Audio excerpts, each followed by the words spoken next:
Ketika ada manusia menjenguk tetangganya, kawannya sholat berjamaah, ada yang sakit dijenguknya, Jibril tahu betul kedahsyatan pahala itu bagaimana diberikan Allah. Maka Jibril kepingin mendapatkan pahala itu, tapi ia tak mendapatkannya di dunia malaikat. Kenapa tak dapat dia? Karena tak ada malaikat sakit.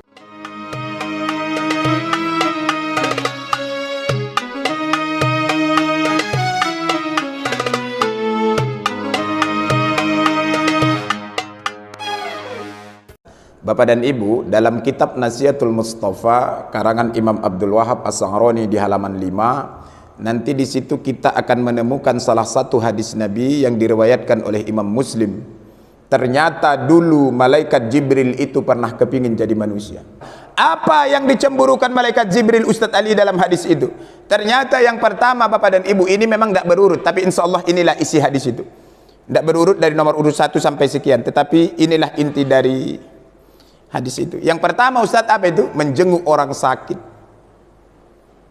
Kenapa, Ustadz? Jibril itu kepingin jadi manusia karena kepingin menjenguk orang sakit. Kenapa? Karena di dunia malaikat, Bapak dan Ibu, tak pernah ada malaikat mati, apalagi sakit tak ada, mati tak ada. Musim Covid, malaikat tidak perlu pakai masker, pakai hand sanitizer, tidak ada itu.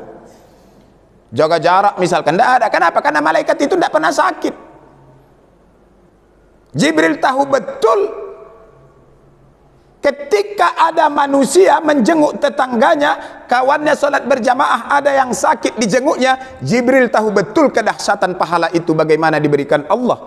Maka Jibril kepingin mendapatkan pahala itu, tapi ia tak mendapatkannya di dunia malaikat. Kenapa tak dapat dia? Karena tak ada malaikat sakit. Maka ibu-ibu minta tolong aku, kalau ada tetangganya ini jamaah-jamaah yang sakit, dirawat misalkan di medis, apa namanya ini? Di simpang dekat lapangan bola itu apa namanya? Nah, itulah, misalkan dirawat di rumah sakit itu, datang ibu.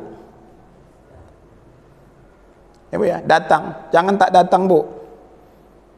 Sebelum nyampe ke situ, singgah dulu di toko roti aroma, bawa pisang barangan, bawa jeruk, baru datang awak ke rumah sakit. Jangan macam omak-omak di kampung kami, jenguk orang sakit, tasnya yang besar, isinya tak ada. Nyampe kamar pasien, ada jeruk ditengoknya di situ, itu pula dimakannya. Ini bukan meringankan beban orang, malah jadi beban. Jadi jenguk orang sakit. Makanya aku bilang, boleh jadi yang membuat kita masuk surga, salah satu asbabnya boleh jadi karena pernah kita menjenguk orang sakit. Dahsyat pahalanya. Yang kedua, Ustaz, apa? Memberi minum. Bayangkan Bapak dan Ibu, ada hamba Allah masuk surga hanya gara-gara memberi minum seekor anjing yang haus. Padahal yang dikasihnya minum anjing, Pak. Apalagi lah memberi minum tamu yang datang ke rumah. Makanya ibu-ibu, siapapun yang datang ke rumah kita mulai hari ini, minta tolong saya, jangan kasih pulang sebelum minum. Minum apa, Wak? Teh manis ada, Wak. Marjan ada. Luwak kopi ada. Air hangat juga ada. Kurnia juga masih ada, Wak. Air hangat ada. Minum apa, Wak? Bikinlah semua, katanya. Wak kurang ajar juga itu kalau minta semua. Tapi setidaknya kita sudah menawari minum. Syukur-syukur ada nasi, ada lauk, sekalian kita tawari makan. Kenapa, Ustadz? Karena dahsyat pahalanya, Pak. Jadi jangan sepele amalan-amalan ini. Kenapa? Karena Jibril saja kepingin jadi manusia supaya dapatkan amalan ini. Ngasih minum. Yang ketiga, Ustaz Ali, apalagi bermajelis ta'lim macam begini, Pak. Maka beruntunglah Bapak dan Ibu menahan badannya sejenak duduk di masjid ini untuk bermajelis ilmu. Kenapa? Karena Jibril tak menemukan ada majelis ilmu seperti ini di dunia malaikat. Jangan pernah Bapak Ibu berpikir di dunia malaikat itu ada kuliah subuh macam begini. Ustadznya Jibril misalkan. Lalu protokolnya malaikat maut. Jamaahnya Rokib, Atid, Mungkar, Nakir. Nggak ada mengaji di situ, Pak, macam begini. Jibril kepingin jadi manusia, kenapa? Supaya bisa mengaji seperti ini.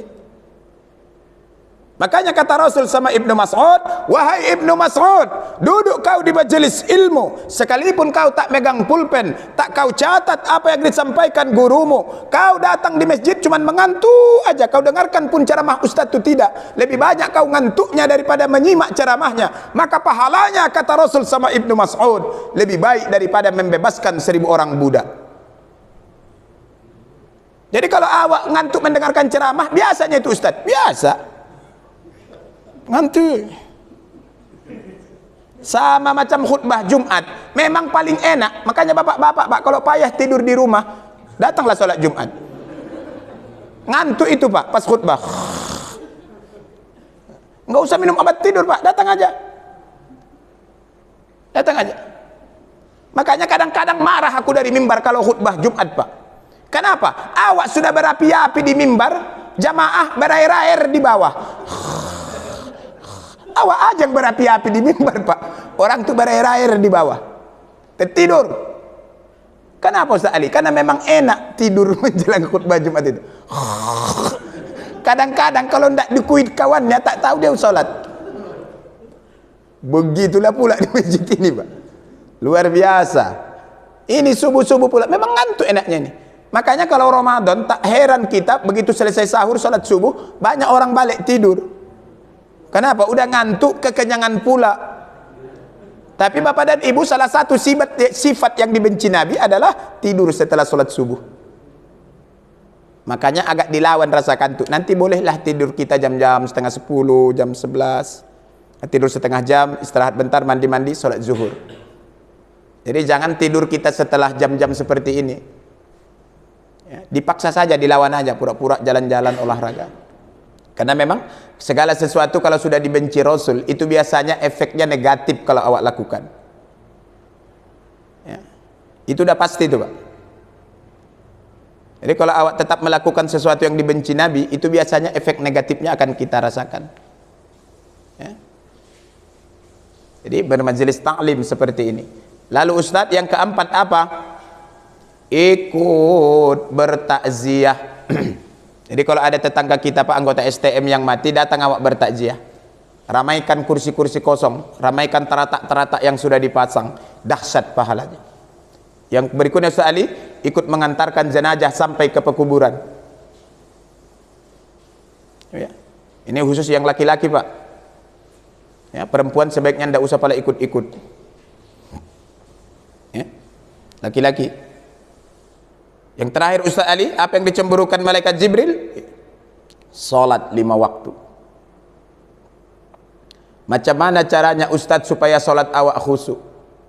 Kata Imam Al-Ghazali dalam kitab Ihya'ul Ulumuddin, 5 syaratnya supaya khusyuk salat awak. Yang pertama, wuduk benar.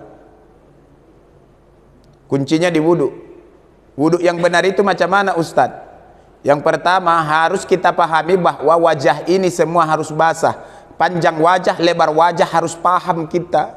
Mana panjang wajah? Panjang wajah itu dari sini yang tak ada rambutnya ini sampai pangkal jenggotku ini, inilah panjang wajah.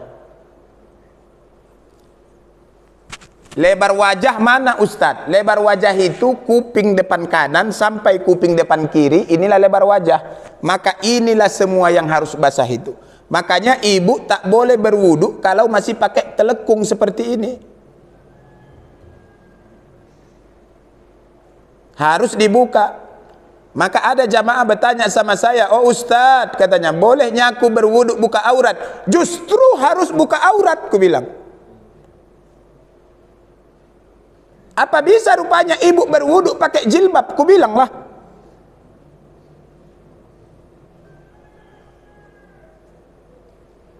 Justru harus buka jilbab. Makanya kamar mandinya dipisahkan. Laki-laki, mana perempuan. Apa ya? Nah, itu. Jadi wuduk benar. Yang kedua Ustaz, takbir benar. Takbir itu macam mana Ustaz Ali? Setidaknya telapak tangan kita ini menghadap kiblat. Lalu jari yang satu dengan jari yang lain jangan dipisah, harus dipisahkan. Maksudnya itu jangan rapat macam begini, Pak. Dia harus ada jarak. Ini menghadap kiblat. Maka kalau ada orang sholat takbirnya seperti ini, Allah, gini dia, Saya tidak mau menyalahkan ini, tapi sepanjang yang saya pahami menurut Imam Al-Ghazali, ini kurang baik. Yang baik itu, jadi dia harus menghadap. Jadi kalau begini dia, ini kurang baik dalam pandangan Imam Al-Ghazali. Kenapa? Karena ketika sholat, semua anggota tubuh harus menghadap kiblat. Ya, takbir benar. Yang ketiga Ustadz, makhraj benar. Alhamdulillahi Rabbil Alamin. Makhrajnya benar. Ya. Makanya jadi imam ini jangan pala sembarangan kita, Pak. Kalau masih ada orang yang lebih hebat dari awak, jangan mau maju ke depan. Tapi kadang-kadang di masjid ini pun ada pulanya bapak-bapak pantang tak top. Tak disuruh pun nyerobot aja.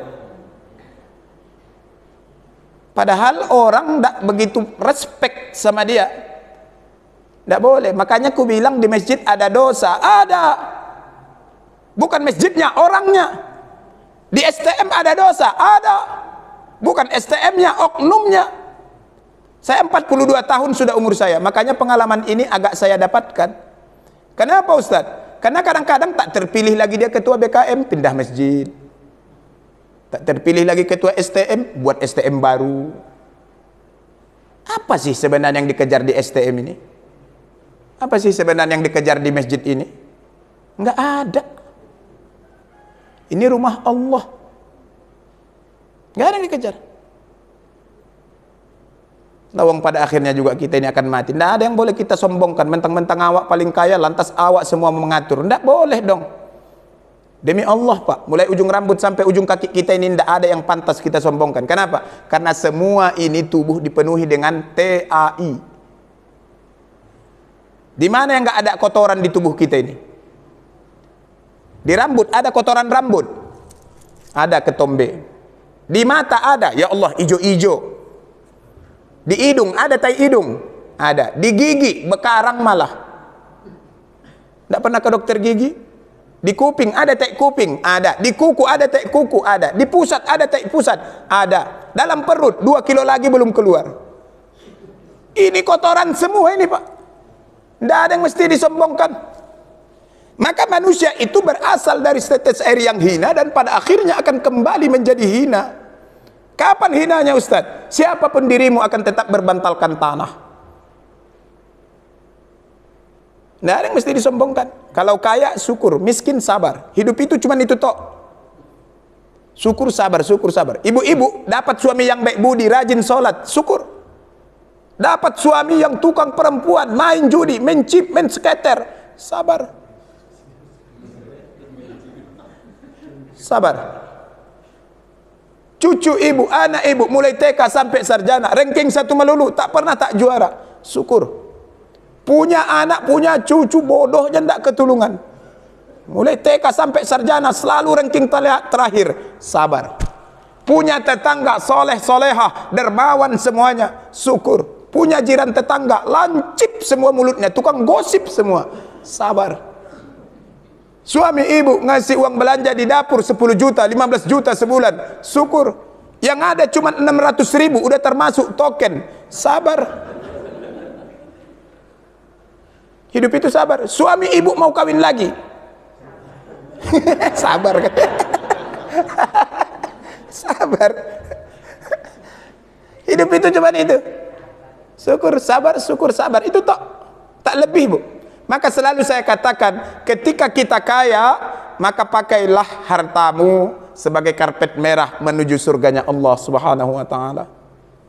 Banyak berinfak, sebab harta itu kalau kita makan maka dia akan jadi kotoran.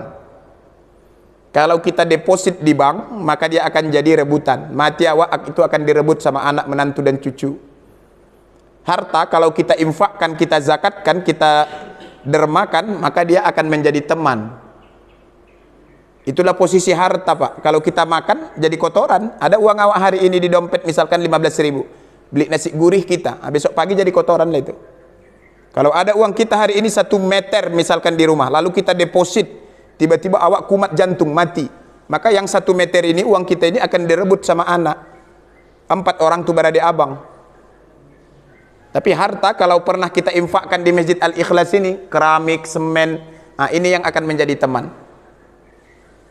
Teman di mana Ustaz Ali? Mulai dari alam barzah sampai di akhirat nanti. Maka ketika kita kaya, pakai harta di jalan Allah sebagai jalan menuju surganya Allah Subhanahu wa taala. Ketika kita miskin, ikhlas dan sabar. Maka ikhlas dan sabarmu menerima cobaan yang diberikan Allah dengan kefakiran dan kemiskinan, insya Allah menjadi jalan masuk dalam surganya Allah Subhanahu wa taala. Saya capek, saya miskin, Pak. Capek. 6 tahun saya di pesantren itu miskin. 6 tahun saya di IAIN Sumatera Utara, 7 tahun kurang lebih, itu semuanya tinggal di masjid.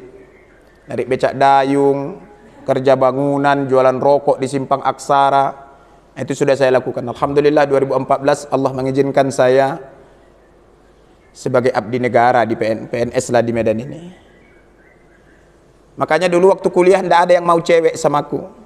Kenapa? Udah jelek, miskin pula.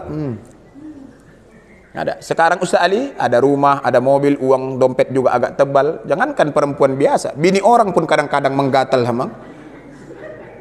Begitulah pula hidup ini. Maka selalu saya katakan pada akhirnya pria tampan itu akan kalah dengan pria mapan. Maka jangan heran ibu-ibu kalau ketemu ibu acara pesta, lakinya jelek tapi biniknya cantik. Jangan heran ibu. Wajahnya memang jelek, tapi tengok dompetnya. Kadang-kadang suami ibu ganteng, tapi dompetnya sakit. Begitulah pula hidup ini. Jadi sabar aja. Hidup itu memang begitu. Kalau hari ini kita sudah di puncak, tak ada jalan kita lagi ke atas. Kenapa? Yang ada cuma jalan ke bawah. Maka ketika engkau di bawah, tak ada lagi jalanmu menuju ke bawah. Yang ada jalanmu hanya ke atas saja. Maka sabarlah. Ya, jadi bermajelis taklim.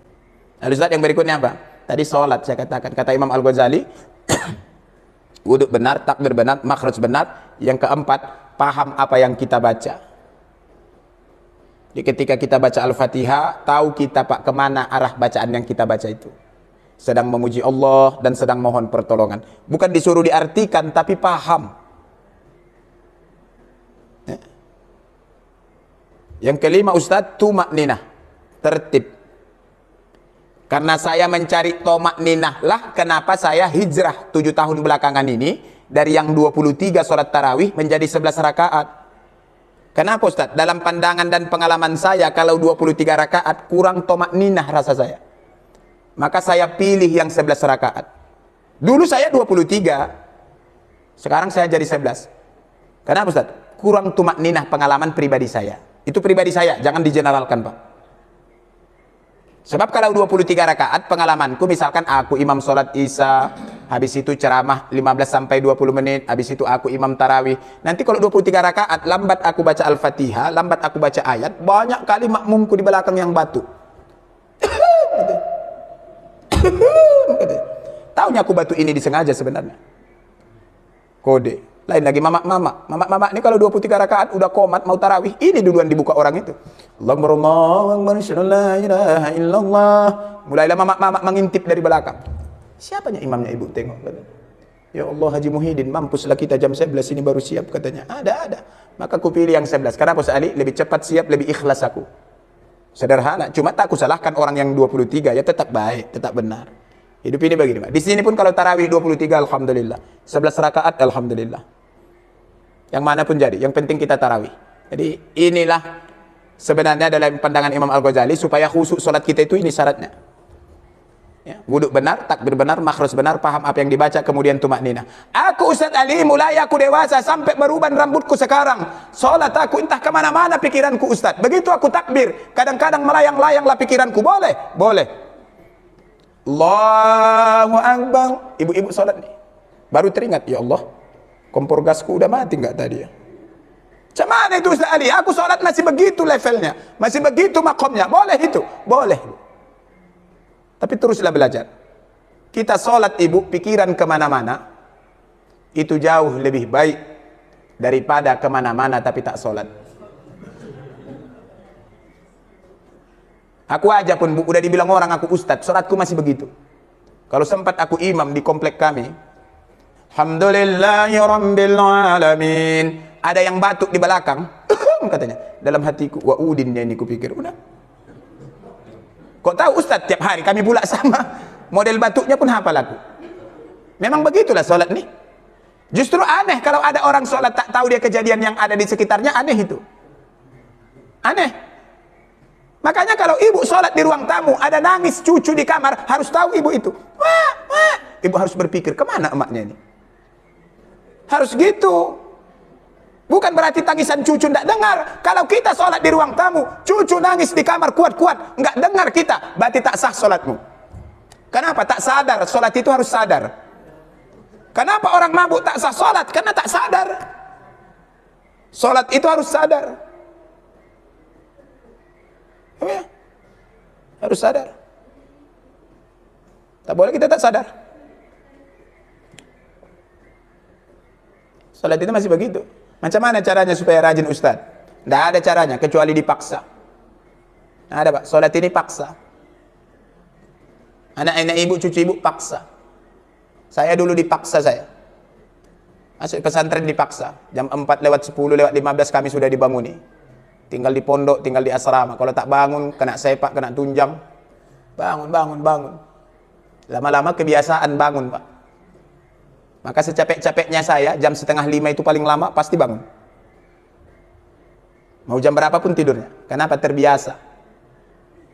Paksa.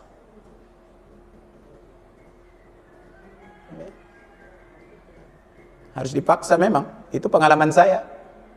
Tak boleh tak dipaksa. Sholat itu harus ikhlas Ustaz. Tidak bisa langsung ikhlas. Awalnya memang harus dipaksa. Kalau nunggu ikhlas langsung Pak, tidak akan datang itu. Sampai mati. Paksa. Sama macam anak kita. Paksa. Sholat, sholat. Jangan kita biasakan anak kita bangun jam 8 Pak, jam 9 pagi, mentang-mentang hari Minggu. Subuh bangunkan. Bangun, nak, bangun, bangun, bangun. Sholat. Mau sholatnya 5:30, mau jam 6, yang penting dia sholat dulu. Paksa. Ada jadi dipaksa. Sama macam berkurban ini, paksa. Kalau tidak bisa wak haji, cari ibadah yang sama. Apa itu Ustaz tadi? Kurban. Ya, mudah-mudahan di masjid kita ini nanti banyak berkurban. Ya. Ya, kalau tidak 20 ekor, 50 ekor pun jadi. Biar lebih banyak yang dibagi. Ya, jangan pelit-pelit kali. Daripada uang itu disimpan di rekening, baguslah disimpan di rekeningnya Allah Subhanahu wa taala, di catatannya para malaikat, ya. Benar ya? Keluarkan 2.200.000 supaya menjadi peserta kurban kita. Ya. Kenapa Ali? Awak tidak berangkat haji, carilah amal ibadah yang sama nilainya macam haji itu. Ayo Ali berkurban. Ustaz, bolehnya aku berkurban tapi aku belum akikah? Boleh, Pak. Tidak ada masalah itu ya. Karena akikah itu orang tua kita sama kita. Dulu orang tua awak miskin. Pas awak 7 hari belum ada duitnya. 14 hari umur awak belum ada duitnya. 21 hari belum ada duitnya. Udah 40 hari belum ada duit ayah awak. Udah kawin pun awak belum diakikahkan ayah awak. Sebab dia pun udah keburu meninggal. Sekarang umurku udah 50 Ustaz. Boleh ku akikahkan diriku? Boleh. Ya, di usia-usia ini boleh akikah? Boleh. Ini misalkan macam bapak ini usianya misalkan 60. Boleh akikah macam bapak nih? Boleh Pak. Cari ekor 2 kambing potong. Tapi kalau udah dewasa awak baru akikah, tak usah pala diayun lagi. Masa pula macam bapak ni mau kita ayun lagi. Usah pala dimarhabankan lagi Pak.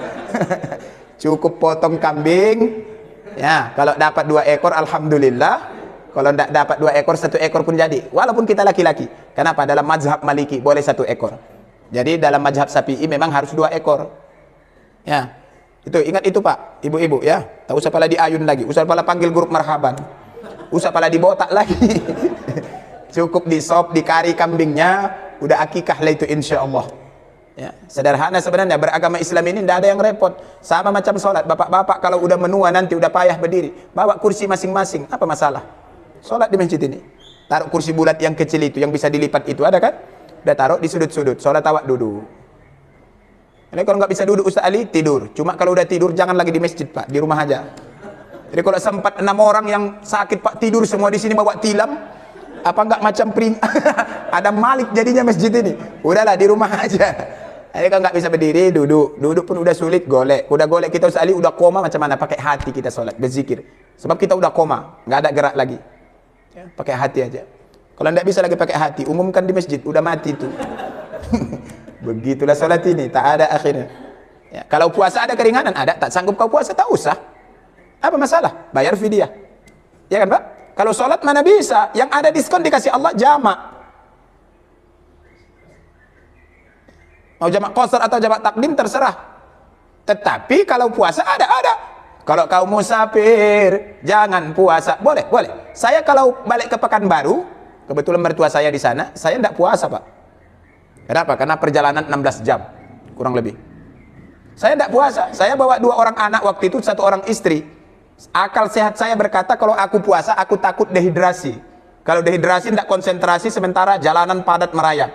Kalau kecelakaan, misalkan, na'udzubillah min zalik, mati aku, malaikat pun marah sama aku. Kau yang pau, kata malaikat. Ada keringanan dikasih Allah, tak kau ambil. Cuma sekalipun awak tak puasa, fa'iddatum min ayyamin ukhra, ganti hari yang lain. Enggak usah sok paten. Udah tahu dia supir, perjalanan 16 jam, dipaksanya puasa. Bisa. Ya.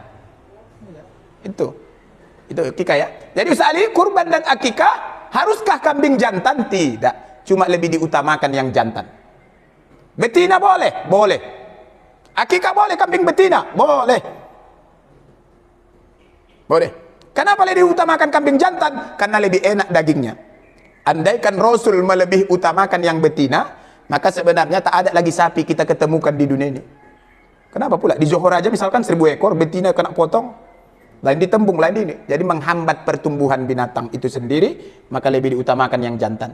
Tapi bukan berarti betina tidak boleh. Boleh, Bu. Ibu mengakikahkan cucunya, boleh kambing betina? Boleh. Andaikan pun ada kambing bencong, boleh pakai kambing bencong? Boleh. Yang penting berakikah.